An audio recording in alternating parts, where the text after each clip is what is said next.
இந்த கூட்டத்தில் பேசுவது சரியாக இருக்கும் என்று கருதுகிறேன். இன்னும் பாரதிய ஜனதா கட்சியோடு இவர்கள் மறைமுக உறவு வைத்துக் கொண்டிருக்க என்று சொல்லிக் கொண்டிருக்கின்றார்கள். நான் ஏற்கனவே பலமுறை சொல்லிவிட்டேன். மேடையில் இருக்கின்ற முன்னணி தலைவர்களும் தெளிவுபடுத்தி விட்டார்கள். அனைத்து இந்திய அண்ணா திராவிட முன்னேற்ற கழகத்தை பொறுத்தவரைக்கும் ஏற்கனவே அறிவிக்கப்பட்டு விட்டது.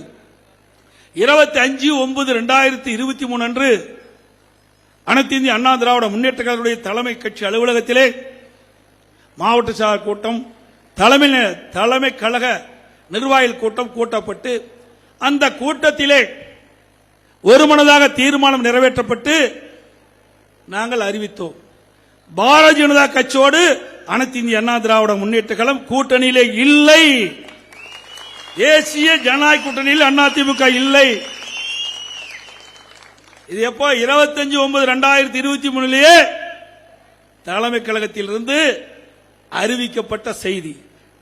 அதற்கு பிறகு கிட்டத்தட்ட ஒரு 5 மாத காலமாக வேண்டுமென்றே திட்டமிட்டு பத்திரிகையிலே ஊடகத்திலேயும் எதிர்க்கட்சியை சேர்ந்தவர்கள் ஒரு தவறான செய்தி வெளியிட்டுக் கொண்டிருக்கின்றார்கள். இன்னைக்கு ஊடக நபர்களும் பத்திரிகை நபர்களும் உறுதியாக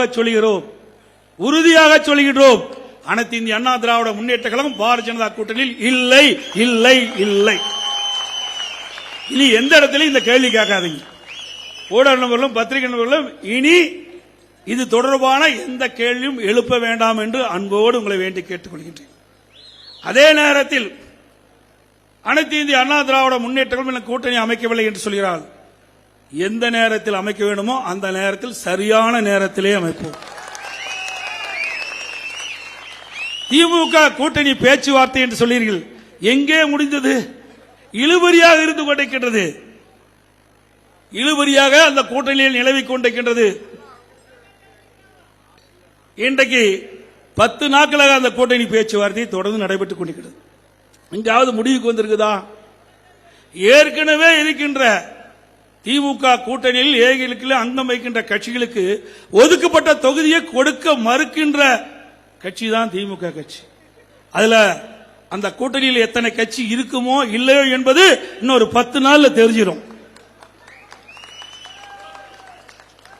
திமுக பொறுத்த வரைக்கும் கூட்டணி நம்பித்தான் இருக்குது, மக்களை நம்பி இல்ல. திமுக பொறுத்த வரைக்கும் கூட்டணி நம்பிக்கிட்டு தான் இருக்குது, மக்களை நம்பி இல்ல. அனைத்து இந்திய அண்ணா திராவிட முன்னேற்ற கழகத்தை பொறுத்த வரைக்கும் மக்களை நம்பிக்கொண்டு இருக்கின்றது. மக்கள் தான் எஜமானர்கள், மக்களுடைய முடிவுதான் இறுதியானது. மக்கள் தான் வாக்களிக்கிறார்கள்.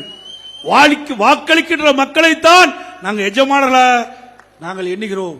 அந்த வாக்களிக்கின்ற மக்களுடைய குரல் நாடாளுமன்றத்திலே ஒலிக்கும். அதற்காகத்தான் அண்ணா திமுக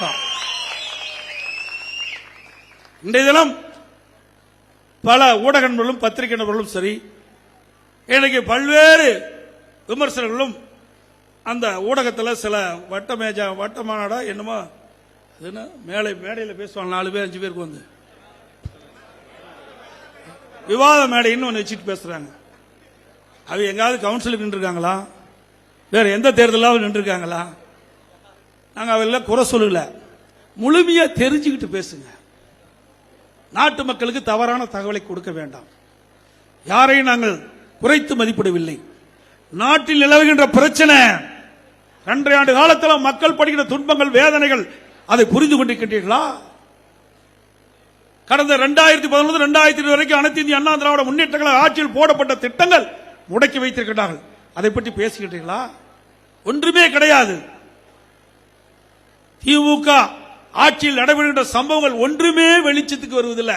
மூடி மறைச்சு அண்ணா திமுக விமர்சனம் செய்வது ஒன்றுதான் இந்த விவாத மேடையில் இருக்கிறத ஒழிய வேற எந்த காட்சியை நாம் பார்க்க முடியல.